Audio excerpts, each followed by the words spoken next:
Okay, we are going to perform the ultimate test comparing GPT-5 versus Sonnet-4.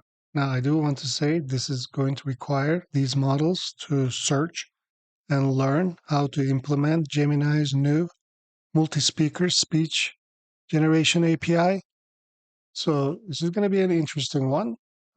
We will compare the models on whether the script works, if the import of Google library is done properly, because a lot of times there's this generative Google AI thing which we don't use anymore. Was speech API implementation correct? Was the model name selected correctly? We are asking the models to choose two voices based on their properties. And we are also asking it to style the conversation. So if we look at the Gemini's documentation, this will be clearer. So the model needs to use from Google import GenAI, okay, and from Google.GenAI import types. The voice name selection needs to be based on this chart.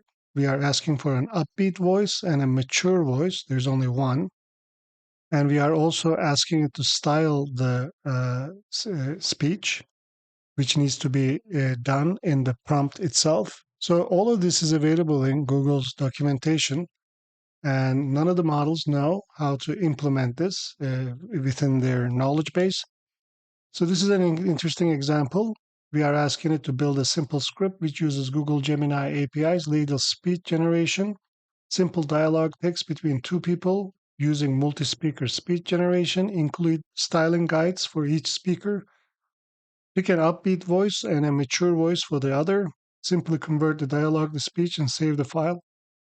Perform web search to figure out implementation details, and each model is going to save it to their own files, and they have done it. Now, if we look at the process, GPT-5 took almost 2 or 3 times as long, but it performed some searches. It thought it performed quite a lot of searches and then wrote the file to GPT-5 here.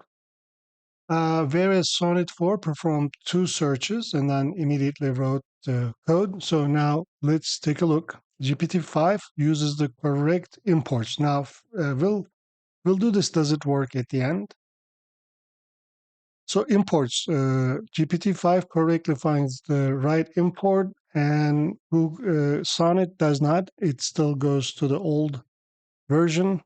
So this is a win for GPT-5. You can already see that Sonnet's version is not going to work because it's doing the import wrong. As a matter of fact, let's move on. What is our next criteria? Speech API. Was speech API implemented correctly? Actually, I ran this and the GPT-5's implementation is correct. We need to call the multi-speaker voice config with so GPT-5 does this correctly. We need to also figure out if Sonnet does it correctly, because since we won't be able to run this, we are just looking at the one-shot performance. Um,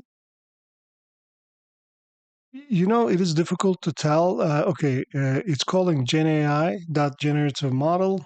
Let's see if this is the case from documentation. No, it needed to call the client.models.generate content. So it has failed at this. Client.models.generate content. Yeah, and GPT-5 does it correctly. Client.models generate content. So this is a win for GPT-5 and a fail for Sonnet. Now let's look at model names. We did say one upbeat voice and one mature voice. We'll take a look at that in the documentation. So the voices that Sonnet choose, it actually just chose upbeat voice and mature voice. This is not how you do it. You have to enter the name of the voice. The speaker name can be anything. That's you can assign. That's fine. But Sonnet totally failed in inputting the voice name. If you look at GPT-5, GPT-5 picked the voices correctly. If you come back up here, it picked Puck for voice A. Let's take a look at the documentation. and we see that Puck is upbeat, so it picked the first one correctly. The second name is Kore, and Kore is firm. We asked for mature, which should have been Gekrux.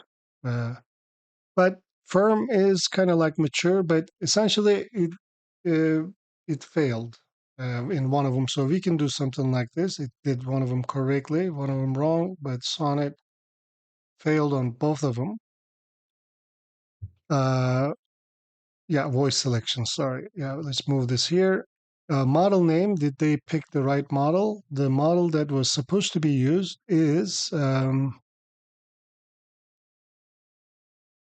GPT 2.5 Flash Preview TTS, and both of them picked the right model.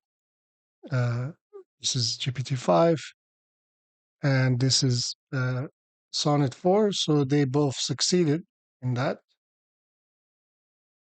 Styling, if you look at the documentation, it says that you can style the speech with prompts. Like you just insert in the dialogue itself, in the prompt itself. Okay, so let's see how they did. This is Sonnet's dialogue. It's if you read through this, this is just a dialogue. It has no styling, and as a matter of fact, there's no reference to any style in Sonnet. So Sonnet completely ignored the styling. Versus GPT-5 nailed it. If you look at the dialogue lines, it includes the speaker style along with the conversation text. So GPT-5 nailed this. So styling, GPT-5 got it, and Sonnet did not. Now, does it work? First of all, Sonnet version is not going to work. The thing with GPT-5 version, let's run it. It actually runs without any errors, but I've already ran this, and the dialogue though is at zero. Like it doesn't contain any audio, so it worked. So the script worked, but there is something. The API worked, so there's no API errors, but there is an issue with the audio settings that it's trying to use to save. So we'll do something like this. It yes, it does run, but it does not produce the right result. So maybe we can do it like this. So as you can see, GPT-5 again uh, beats Sonnet. Now this is I don't mean to say Sonnet again, like I said in my previous video, that Sonnet is a bad model or something like that. But when your prompt requires web search and understanding and learning new information for an API that has new documentation, GPT-5 almost always beats Sonnet. That is what I found. I've already made a video on this, but in my previous video, we were using GPT API, and some people might have thought that maybe GPT-5 is trained on its own documentation. I'm not sure, but that could certainly be the case. I think that's a valid point. So that's why I wanted to try something with Gemini API on something that neither model should know. Yeah, so this is the verdict.